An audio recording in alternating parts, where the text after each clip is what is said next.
261ویں رات۔ شہرزاد نے کہا، جب حکیم باغ میں جڑی بوٹیاں جمع کرنے پہنچا اور اسے اپنا گھوڑا مل گیا، اور جب وہ اسے لے کر اڑنے لگا تو اسے خیال ہوا کہ شہزادہ کوئی چیز یہاں چھوڑ گیا ہے، اور جب اسے محل سرا میں شہزادی بیٹھی نظر آئی تو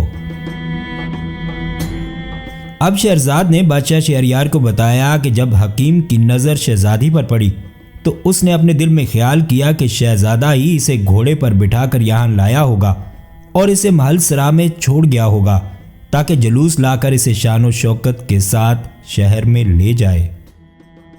یہ سوچ کر حکیم اس کی طرف بڑھا اور اس کے آگے زمین کو بوسہ دیا۔ اب جب شہزادی نے اس کی طرف نگاہ اٹھائی تو اس نے دیکھا کہ ایک شخص سامنے کھڑا ہے جو وضع قطع سے ایک حکیم معلوم ہوتا ہے۔ اس نے پوچھا کہ تو کون ہے؟ اس نے کہا کہ اے میری آقا، میں شہزادے کا قاصد ہوں۔ اس نے مجھے تیرے پاس اس لیے بھیجا ہے کہ میں تجھے ایک دوسرے باغ میں لے چلوں جو شہر کے قریب ہے۔ یہ سن کر لڑکی نے کہا کہ شہزادہ کہاں ہے؟ اس نے جواب دیا کہ شہر میں اپنے باپ کے پاس، اور عنقریب جلوس کے ساتھ تیرے پاس آ پہنچے گا۔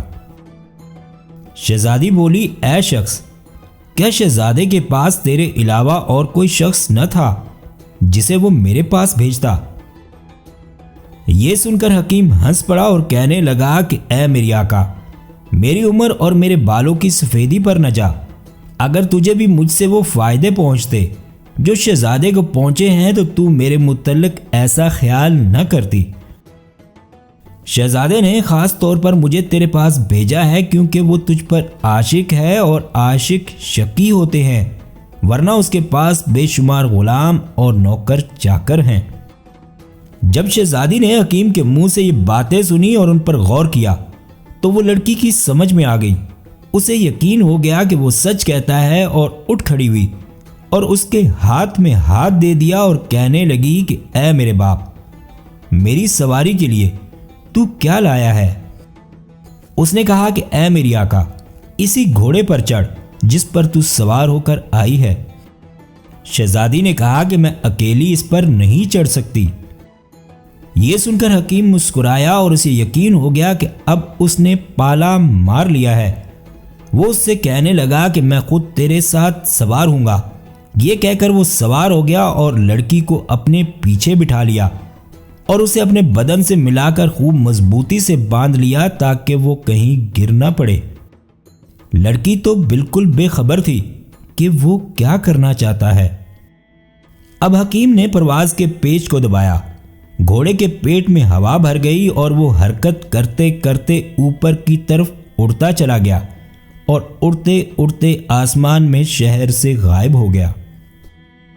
لڑکی نے کہا، اے شخص، تیرا بیان شہزادے کے متعلق کیا ہو گیا؟ تو نے مجھے کہا تھا کہ اس نے تجھے میرے پاس بھیجا ہے۔ حکیم نے کہا کہ خدا کی مار شہزادے پر، وہ بڑا خبیث اور ملعون ہے۔ شہزادی نے کہا، تجھے یہ ہمت کیوں کر ہوئی کہ تو اپنے آقا کی نافرمانی کرتا ہے؟ اس نے جواب دیا کہ وہ میرا آقا نہیں ہے، تجھے معلوم ہے کہ میں کون ہوں؟ شہزادی نے کہا کہ مجھے تمہارے متعلق اتنا ہی معلوم ہے جتنا تو نے خود بیان کیا ہے۔ وہ بولا، یہ باتیں میں نے تجھے اور شہزادے کو دھوکہ دینے کے لیے کہی تھیں۔ جس گھوڑے پر تو سوار ہے اسے شہزادے کی نظر کر کے میں ایک مدت سے پشیمان تھا۔ میں نے ہی اسے بنایا ہے، لیکن شہزادے نے اس پر قبضہ کر لیا۔ اب میں اس پر غالب آ گیا ہوں اور تو بھی میرے ہاتھ لگ گئی ہے۔ اب اس کا دل اسی طرح جلے گا جس طرح اس نے میرا دل جلایا۔ اب اس کے ہاتھ ہرگز یہ گھوڑا نہیں لگ سکتا، لیکن تو غم نہ کر بلکہ دلشاد ہو کہ میں تیرے لیے اس سے زیادہ کارآمد ثابت ہوں گا۔ یہ سن کر لڑکی اپنے منہ پر تمانچے مارنے لگی اور دل میں کہنے لگی، ہائے افسوس، نہ تو میرا محبوب مجھے ملا، نہ میں اپنے ماں باپ کے پاس ہی رہی، اور اپنی مصیبت پر زار و قطار روتی رہی۔ اب حکیم اسے لیے روم کے ملک میں پہنچا اور ایک سبزہ زار میں اترا جہاں بہت سے درخت اور ندیاں تھیں۔ سبزہ زار کے قریب ایک شہر تھا جس پر ایک عظیم الشان بادشاہ حکمرانی کرتا تھا۔ اتفاق کی بات تھی کہ بادشاہ سیر و شکار کے لیے نکلا اور پھرتے پھرتے اس سبزہ زار میں پہنچا تو دیکھا کہ ایک شخص ایک خوبصورت لڑکی کے ساتھ کھڑا ہے۔